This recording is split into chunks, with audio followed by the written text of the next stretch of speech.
Hello, Namaste and Vanakkam. My dear friends, I'm here to discuss the second set of direct tax MCQs. In my previous video, I had discussed about 20 MCQs given in set 1, and I really hope you found them beneficial and useful in your preparation for direct taxes. Before beginning with the second set of MCQs, it's my sincere request that if you find these MCQ discussions really beneficial, do share it with your friends who might find it beneficial as well, and also subscribe to my channel to receive further updates and videos to assist you in your preparation for direct taxes. Thank you. So let's now get started with the second set of direct tax MCQs. So my dear friends, let's start with MCQ set number 2. Question 1. A Limited credited rupees 28,000 towards fees for professional services and rupees 27,000 towards fees for technical services to the account of RAM in its books of accounts on 12/11/2019. The total sum of 55,000 was paid by check to RAM on the same date. So here it is clear that section 194J, that is TDS on professional services, is applicable. However, you have to note that the limit of 30,000 prescribed in the section is applicable for each service separately. Therefore, for professional services, the amount credited is 28,000, which is less than 30,000, and for technical services, the amount credited is 27,000, which is again less than 30,000. Therefore, no tax is deductible at source from such payment under section 194J is the correct option. The total sum of 55,000 should not be considered. The limit of 30,000 should be considered for each service separately. Okay. Moving on to question number 2. Y Limited purchased computers of the value of rupees 10 lakhs in November 2019. Purchased computers in November 2019 and installed the same in its office. The depreciation allowable under section 32 for assessment year 2021 in respect of the same is, well, this is a direct question. You should just apply the depreciation rate applicable to computers on the value. So that is rupees 10 lakhs into 40%, which is the rate applicable to computers, and into 50%. That is, since the computer is put to use for less than 180 days in the previous year, it will be applicable only for 50% depreciation in previous year 1920, and balance 50% will be allowable in the next financial year. Therefore, when you calculate this, you arrive at the amount of rupees 2 lakhs. Moving on to the next question. Mr. Arvind, engaged in the business of wholesale trade, has a turnover of rupees 90 lakhs for previous year 1819 and 210 lakhs for previous year 1920. Alright. In the previous year 1920, he paid salary of rupees 3 lakhs to Mr. Hari, a resident, without deduction of tax at source, and commission of rupees 25,000 to Mr. Rajesh, a resident, without deduction of TDS. Okay. The disallowance under section 40A(IA) while computing the business income of assessment year 2021 would be, well, here you have to note that TDS will be deductible only if the turnover in the preceding financial year is more than rupees 1 crore in respect of an individual. Alright. So here we can see that the turnover is only rupees 90 lakhs in the previous year 1819, which is the preceding previous year in respect of assessment year 2021. Okay, since 90 lakhs is less than rupees 1 crore, Mr. Arvind is not liable for tax audit, and therefore TDS will not be deductible under section 40A(IA). So option D is correct. Moving on to the next question. A public charitable trust registered under section 12AA for previous year 31/20 derived income of rupees 10 lakhs from properties held by trust and voluntary contributions from public rupees 15 lakhs, out of which 8 lakhs was applied for charitable purpose and 4 lakhs towards repayment of loan taken for construction of orphanage. The total income of the trust for assessment year 2021 is, well, this is also a relatively direct and easy question. Simple calculation, I've made it here for you. We have to note that in this question there are no anonymous donations received. Alright, they are just voluntary contributions. So 10 lakhs is the income received from trust, plus you have to add 15 lakhs, which is the voluntary contribution. So this is the total income of the trust, 25 lakhs. In that you have to reduce 15% of standard deduction, that is 3.75 lakhs, and then you have to reduce the application, which is rupees 8 lakhs plus 4 lakhs, 12 lakhs. And you arrive at the net amount of 9.25 lakhs, which is option B in this case, which is the correct answer. Alright. Moving on to the next question. Alpha Limited total income of assessment year 2021 has increased by 34 lakhs due to application of arm's length price by the assessing officer on transactions of purchase of goods from its foreign holding company in respect of retail trade business carried on by it, and the same has been accepted by Alpha Limited. Then, well, for this you have to refer section 92C4, okay, on page number 8. Let me take it for you. 92C4, effect of ALP determined by AO. So in case of an increase of the amount determined by AO, then if the income of one associated enterprise is increased by AO, then deduction under chapter 6A and section 10A, only these two deductions will not be allowed against the increased part of its income. Okay, but you have to note that, however, eligible business loss and unabsorbed depreciation can be set off against the enhanced income. So only deduction under chapter 6A and section 10A is not allowed. So moving on to the, if you look at the options given, business loss cannot be set off. Well, this is wrong, because we had learned that eligible business loss can be set off. Deductions under chapter 6A, yes, it cannot be claimed. This is correct. Unabsorbed depreciation cannot be set off. Well, this is also wrong, because unabsorbed depreciation can be set off. Business loss deductions referred in option B and unabsorbed depreciation referred to in option C cannot be set off. Well, this is also wrong. Therefore, the correct option is option B. Okay. Let's move on to question number 6. Mr. A failed to comply with the provisions of section 203A, for which penalty of rupees 10,000 was levied under section 272BB. Mr. A approached his consultant and asked him to file an appeal before the Commission of Income Tax Appeals against the penalty order. Determine the appeal fee that is required to be paid by Mr. A for filing the said appeal. So for this, you can refer page number 266 in Compact under the chapter Appeals and Revision. I have taken it for you over here. In respect of appeal filing fees, if the assessed income is given where we can compare the basic slab amounts, then the prescribed penalties are applicable. But since here the assessed income is not given, it will fall under the residual category, which is, in any other case, the appeal filing fee in respect of CIT appeal will be rupees 250, and if the same was filed in respect of ITAT, then it would have been rupees 500. So the correct answer is rupees 250, which is option B. Question number 7. Fly Limited, an Indian company, has to make secondary adjustment in assessment year 2021 if the primary adjustment to transfer price made by it suo moto in its return of income is in respect of. Well, for this you can refer page number 25 in this book. I have taken it here for you,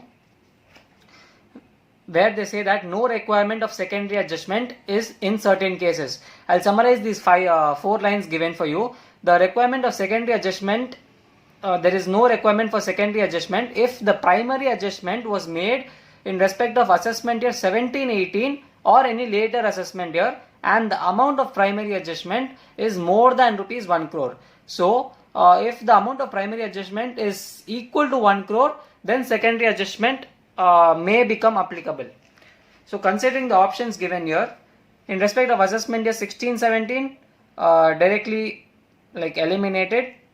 In respect of assessment year 18-19, 18-19, 19-20, well, these 3 are into consideration. Now let us see the amount of primary adjustment. 1 crore, 1.05 crores and 1 crore. So 1 crore is eliminated, and again 1 crore is eliminated. So the correct option left here is 1.05 crores and assessment year 18-19, that is option C. So this is the correct option.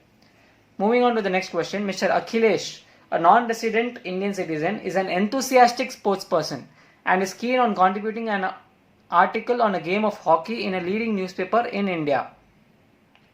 He approaches you to inquire on taxability of such income for assessment year 2021. As per the provisions of income tax, such income shall be taxable in his hands at normal tax slab rates, obviously, because he is just an enthusiastic sports person. He is not a non-resident sportsman, sports association or entertainer where tax at 20% is applicable under section 115 BBA. So only normal tax slab rates will be applicable to Mr. Akhilesh. Moving on to next question, question number 9. benefit of presumptive taxation under Income Tax Act would not be available to Mr. Akash, a non-resident, in assessment year 2021 in respect of related Indian income if he is engaged in the business of operation of ships under section 44B, operation of aircraft under section 44BBA, civil construction in connection with an approved turnkey project which is under section 44BBB, and plying, hiring or leasing of goods carriages 44AE. 44A is applicable for non-resident also, and 44B and BBA is also applicable to a non-resident. But 44BBB, as I'll show you here on page number 117, 44BBB is applicable only to a foreign company. Okay, so 44BBB is applicable only to a foreign company. Therefore, here since Mr. Akash is an individual, non-resident individual, 44BBB will not apply to him. Okay. Salary paid by Mr. AK and company to his partner falls within the limits prescribed under section 40B5. Okay. So, does AK and company have to deduct tax on salary paid to its partner? So, here you have to note an important provision here that salary paid to a resident partner is not liable to TDS deduction. However, salary paid to a non-resident partner will be liable to TDS under section 40A3. Section 40A3 you can refer in page 106 in compact. Okay. So, salary paid to a resident partner is not subject to TDS, but tax has to be deducted under section 195 on salary paid to non-resident partner as per section 40A3. TDS section is section 195, but we draw reference from the provisions given in section 40A3 that TDS has to be deducted on salary payable to a non-resident partner. So option D here is correct. Question number 11.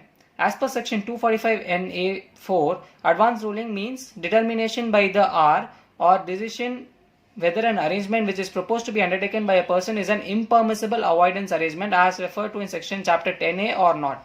For making an application in this regard, the applicant has to be, so here I'll take it for you in chapter R, that on point number 5, resident or non-resident who can be the applicant for seeking an advance ruling in respect of whether an arrangement which is proposed to be undertaken by such applicant is an impermissible avoidance arrangement as referred to in chapter 10A or not. So the applicant has to be either a resident or a non-resident, which is given here in option D. Okay. Moving on to question number 12. Gamma Limited has distributed on 15/12/2019 dividend of rupees 460 lakhs to its shareholders on 12/11/2019. On 12/11/2019, which is before this date, Gamma Limited has received dividend of 120 lakhs from its domestic subsidiary company Fee Limited, on which Fee Limited has paid DDT under section 1150. Okay, so compute the additional income tax payable by Gamma Limited. So normally Gamma Limited will be required to pay tax on the distributed income under section 11501. Okay, at 20.555%, which is the effective tax rate after applying the grossing up concept. Okay, so but however, as per section 11501A, one of the items that can be reduced from the amount which is liable to DDT is if the subsidiary company is a domestic company and if such subsidiary company has paid DDT on such dividend under section 1150. So in this case, Fee Limited is a domestic subsidiary company and Fee Limited has paid DDT under section 1150. Therefore, this income can be reduced from this in order to pay DDT for Gamma Limited. Therefore, 460 lakhs minus 120 lakhs into 20.555%, which is the effective tax rate as previously discussed, is rupees 69,88,800, which is option C. That is the correct option.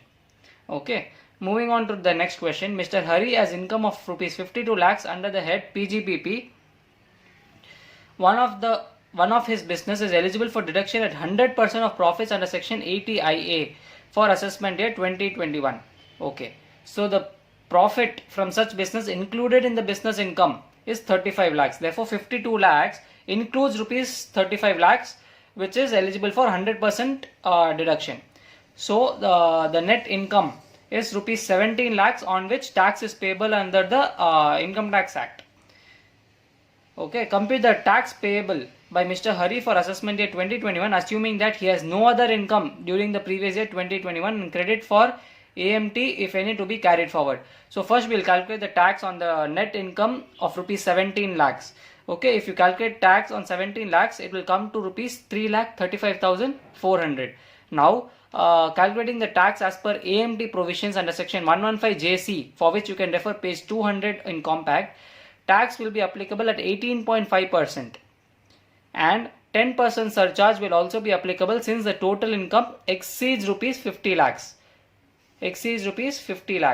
Okay, so and 4% education cess will also be applicable. So 17 lakhs, which is the net income, and 35 lakhs is to be added back, since it is eligible for 100% profits under section 80 IA.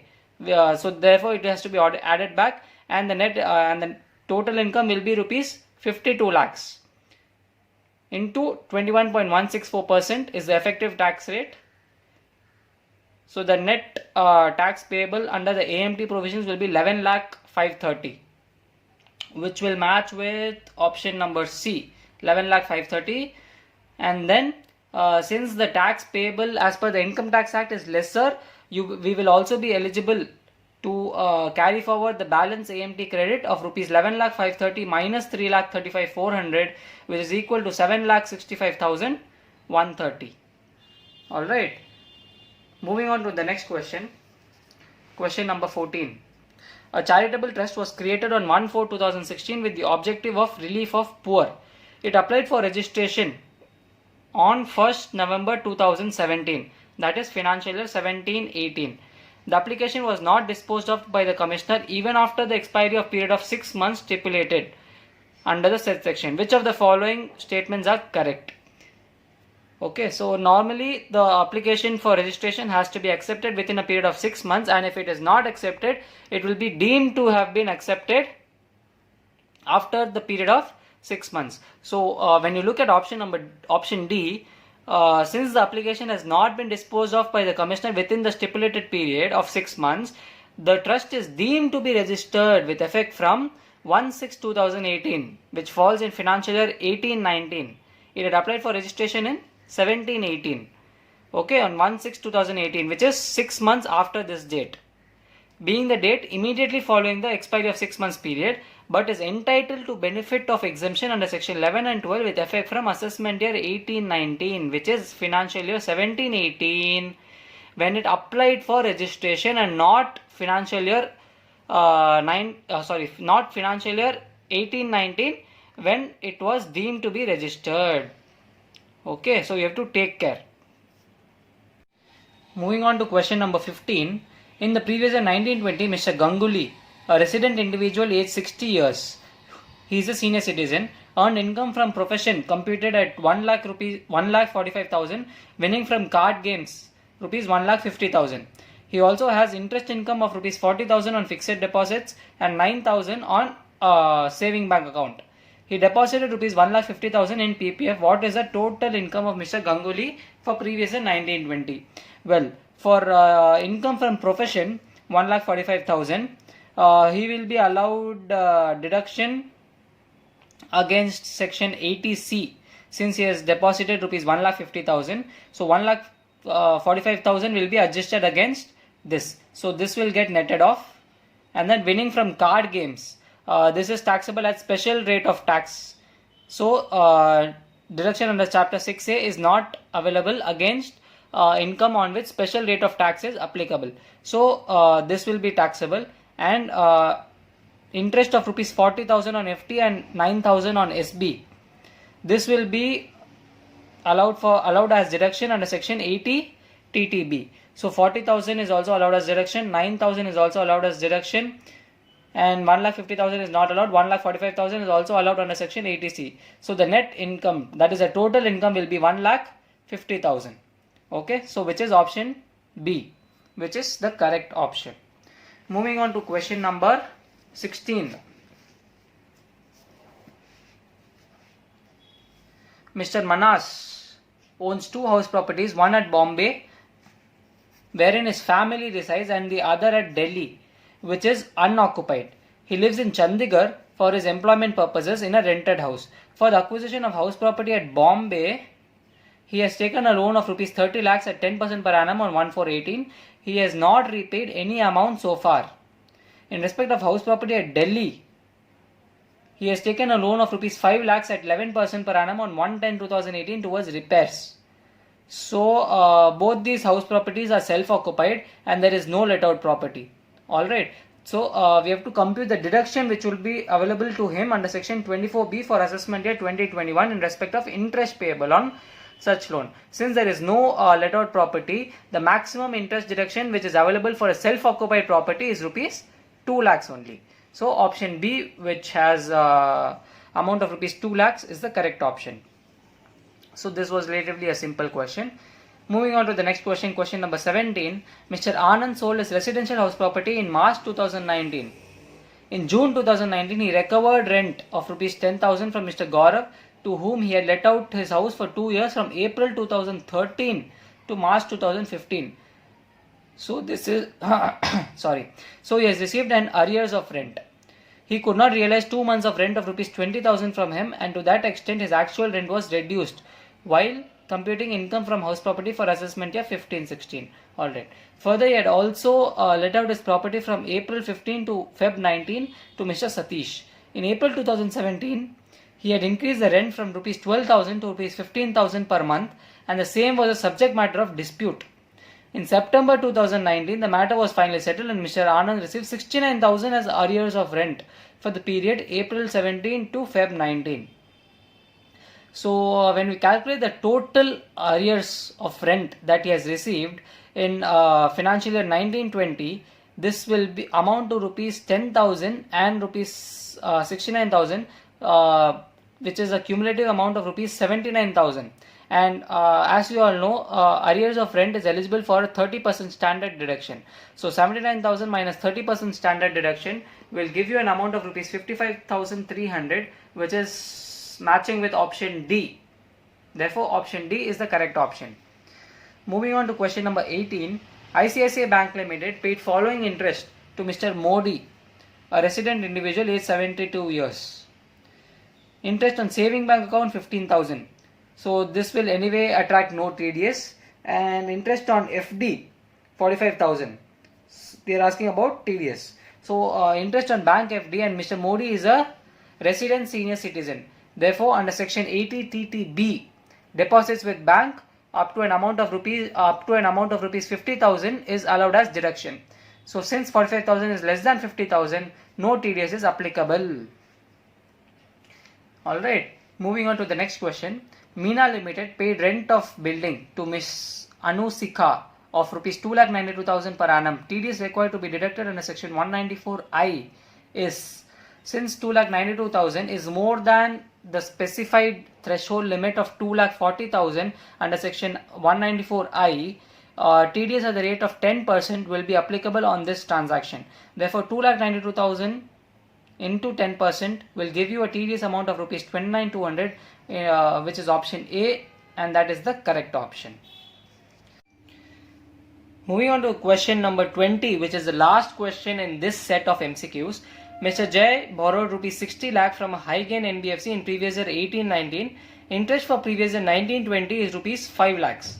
He paid rupees 2 lakh interest on 16/4/2020 and remaining 3 lakh on 10/12/2020.